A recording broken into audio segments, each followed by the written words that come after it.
ఒక టికెట్ దాంట్లో తీసుకోవడానికి ఒక ఎవడన్నా కనుక దానికి డబ్బులు ఉంటే కనుక దానికి సరిపడా ప్యాకేజ్ ఉంటే కనుక ప్యాకేజ్ ఇస్తే అక్కడ వ్యక్తిని నిలబెడతారు. ఆ తర్వాత మన వాళ్ళందరూ కూడా గొర్రెలాగా ఆ యనమల వాళ్ళందరూ కూడా పోగడిపోయి మొత్తం ఈ జెండాలు మోసేస్తుంటారు, బుల్లో మంది దగ్గర ఫ్లెక్సీ పెట్టి ఎక్కేస్తుంటారు. కానీ వీళ్ళందరూ కూడా ఓట్లు వేసి అయితే వాళ్ళు ఎక్కేస్తారు. దీని తర్వాత మనకి ఏమైనా అన్యాయం జరిగితే వాళ్ళు రారు. చూసుకోండి మనం ఈ రోజుకి ఎంత టెక్నాలజీ పరంగా ఎంత ముందుకు వచ్చేసాం. అసలు ఇప్పుడు కూడా మనం కనీసం ఆలోచన చేయకపోతే కనుక ఇంకెప్పటికీ అవుద్ది. అసలు చూసుకోండి, ఒక 20 సంవత్సరాల క్రితం మన స్టోరీ ఏంటి, అక్కడి నుంచి వెనక్కి వెళ్ళిపోతాం, ఇంకా వెనక్కి వెళ్ళిపోతుంటే ఒక 50, 100 అలాగే వెనక్కి వెళ్తే మన గతి ఏంటి, మన స్థితి ఏంటి.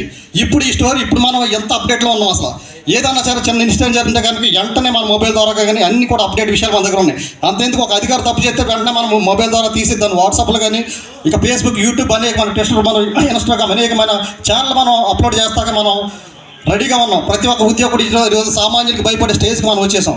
కానీ ఎంత టెక్నాలజీ పరంగా మనం పెరగంగానే యూనిటీ పరంగా, ఐక్యత పరంగా, కానీ తర్వాత అవగాహన శక్తి పరంగా అంబేద్కర్ ఆలోచన విధానం అర్థమైంది. అంబేద్కర్ ఆలోచన విధానం వేది. ఇంకా అంబేద్కర్ అని ప్రతి ఒక్కరు అంటే కనుక ఈ దళిత అనే పదమేమో చాలామంది వాడకూడదని చెప్తున్నారు. అందుకని అంటే దళిత అంటే ఒక చీపు మళ్ళీ. చూడండి, నేను దళిత హక్కుల పోరాట సమితి అని చెప్పేసి ఒక చిన్న సంవత్సరాన్ని చేస్తున్నాను. ఒక చిన్న గ్రూప్ ఉంది నాకు. అందుకని ఆ గ్రూప్లో కొంతమంది మాస్టర్ని, పాస్టర్ని అందరూ కూడా యాడ్ చేసాను. కొంతమందికి ఆ గ్రూపు ఎవరైనా చూస్తారేమో ఇది దళిత అంటే కనుక అది చీప్గా ఉంటుందని చెప్పేసి లెఫ్ట్ అయిపోతున్నారు. అందుకని అంటే ఎటువంటి స్థితిలో మనం ఉన్నామని చెప్పేసి ఆలోచించుకోవాలి. ఈ బ్రతుకు మనం బ్రతుకుతున్నామంటే మనకు అసలు ఈ బ్రతుకు ఎవరు ఇచ్చారు, మన కోసం ఎవరు యుద్ధం చేశారు, ఎందుకని ఎవరు పోరాటం చేశారు, ఎవరో కదా ఎవరో ఒక పోరాటం చేశారు కదా, ఎక్కడికి వచ్చాము అందుకని. మనం ఎంత అఫీషియల్గా ఇక్కడ కూర్చోవడానికి, ఇలా సొంతంగా మీటింగ్లు పెట్టుకోవడానికి ఈ స్వేచ్ఛ ఎక్కడి నుంచి వచ్చింది మనకి అనేది చిన్న ఆలోచన. ఎంతకుముందు మన పరిస్థితి 1935, 36 అంటే వెనక్కి వెళ్తే కనుక ఈ బ్రిటిష్ ప్రభుత్వంలో ఒక కుక్కను చంపితే కేసు ఉండేదంట. చూసుకోండి, ఒక కుక్కను చంపితే కేసు ఉంది. కానీ ఒక దళితుడిని ఎవరినైనా చంపితే కనుక, లోతట్టు వర్గాలను ఎవరైనా చంపితే కనుక కేసు లేదు ఆ రోజుల్లో. అంటే ఎంత హీనాతి దీనమైన పరిస్థితి నుంచి మనం ఈ రాజ్యాంగమైన హక్కులు వచ్చిన తర్వాత మనం ఎంత ముందుకు వచ్చాం. అసలు నిజంగా ఈ రోజున ఓటు అనే ఆయుధం మన దగ్గర లేకపోతే కనుక మనతోటి ఈ అగ్ర కులాలకి పని ఉందా?